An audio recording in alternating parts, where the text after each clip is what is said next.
जेव्हा कोणी तुमच्या प्रेमाची कदर करत नाही, तेव्हा फक्त एवढंच करा. नमस्कार मित्रांनो, प्रत्येक दिवस सारखाच असावा असे अजिबात नाही. ज्याला तुमच्याशी बोलल्याशिवाय झोप येत नव्हती, जो सकाळी सुरुवात तुमचं गुड मॉर्निंग ऐकून करत असे, आजकाल त्याच्याकडे तुमच्यासाठी अजिबात वेळ नाही.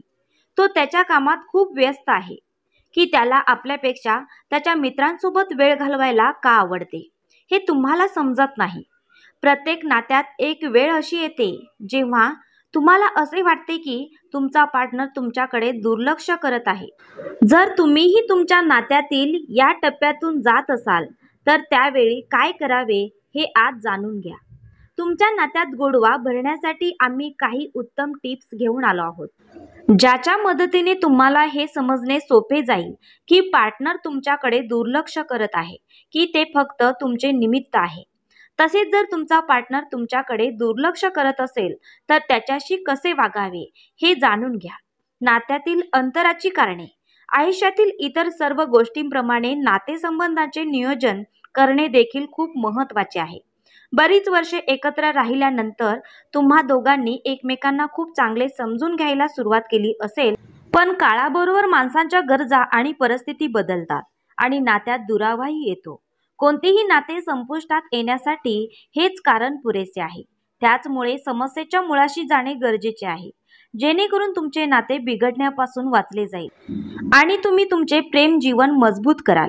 जोडीदाराने दुर्लक्ष केल्यास काय करावे? काळाच्या ओघात नात्यात अनेक बदल होत असतात. त्यापैकी एक जोडीदाराकडे दुर्लक्ष करत आहे. माणूस कितीही हुशार असला, कितीही मोठमोठ्या गोष्टींबद्दल बोलत असला, पण आयुष्यात कधी ना कधी असा टप्पा नक्कीच येतो ज्यामध्ये तो असहाय्य वाटतो. पण याचा अर्थ असा नाही की तुम्ही त्याच्यावर संशय घेऊ लागाल आणि त्याच्या गैरसमजामुळे तुमचा ब्रेकअप हो. जर तुम्हाला असे वाटत असेल की तुमचा पार्टनर तुमच्याकडे बऱ्याच काळापासून दुर्लक्ष करत आहे आणि तुम्ही काय करावे हे तुम्हाला अजिबात समजत नसेल, तर खाली दिलेल्या या टिप्स फॉलो करा आणि पार्टनरचे दुर्लक्ष अत्यंत काळजीपूर्वक हाताळा. त्यांना दाखवा की तुम्ही एक मजबूत आणि आत्मविश्वासी स्त्री आहात. तुम्हाला काय हवे आहे आणि केव्हा ते सांगा, परंतु आपण बॉस सारखे बोलत आहात किंवा कोणत्याही तथ्याशिवाय आपले शब्द निरर्थक आहेत असे वाटू नये.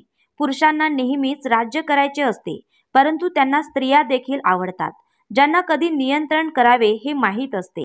जर त्याला खरोखरच तुमची काळजी असेल, एखाद्या कामात खरंच व्यस्त असल्यामुळे जर तुम्ही तुम्हाला वेळ देऊ शकत नसाल, तर तुमची सूडबुद्धी त्याला नक्कीच त्रास देईल.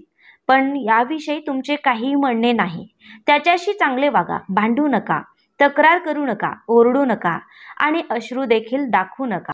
तुम्हाला काय त्रास होत आहे याचा त्याला स्वतःच विचार करू द्या. तुमच्या मौनाला बोलू द्या, पण काळजी घ्या की तुमचे लक्ष दुसरीकडे आहे आणि तुम्ही तिच्याकडे दुर्लक्ष करत आहात असे तिला वाटणार नाही.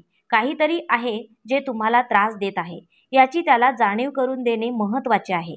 नात्यात कोणाकडूनही अपेक्षा ठेवू नये असे म्हणणे चुकीचे आहे.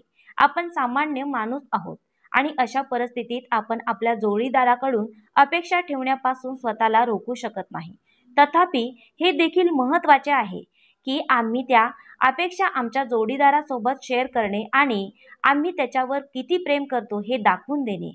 येथे आम्ही तुम्हाला अशाच खास रिलेशनशिप टिप्सबद्दल सांगणार आहोत, ज्याद्वारे तुम्ही तुमच्या जोडीदाराला जाणून घेऊ शकाल, दोघांमधील प्रेम टिकून ठेवू शकाल आणि त्यांना खास अनुभव देऊ शकाल. चला तर मग जाणून घेऊया त्या मार्गाबद्दल, ज्यांच्या मदतीने तुम्ही तुमच्या जोडीदाराचे लक्ष तुमच्याकडे आकर्षित करू शकता. नाती ताजी ठेवण्यासाठी जुन्या आठवणींना उजाळा देणे गरजेचे आहे. असे म्हणतात तर जुन्या आठवणींना उजाळा द्या. तुम्ही त्यांना पहिल्यांदा कसे भेटलात, पहिले चुंबन, पहिली रात्र आणि तुम्ही एकमेकांना दिलेले पहिले वचन याची आठवण करून देत राहा. असे केल्याने त्यांना सुद्धा जुने दिवस आठवू लागतील आणि ते तुम्हाला इग्नोर करू शकणार नाहीत. तर मित्रांनो, आजचा हा व्हिडिओ तुम्हाला आवडला तर लाईक, शेअर आणि अशाच माहितीसाठी किंवा अशाच नवीन व्हिडिओसाठी आपल्या चॅनलला फॉलो करा. धन्यवाद फ्रेंड्स.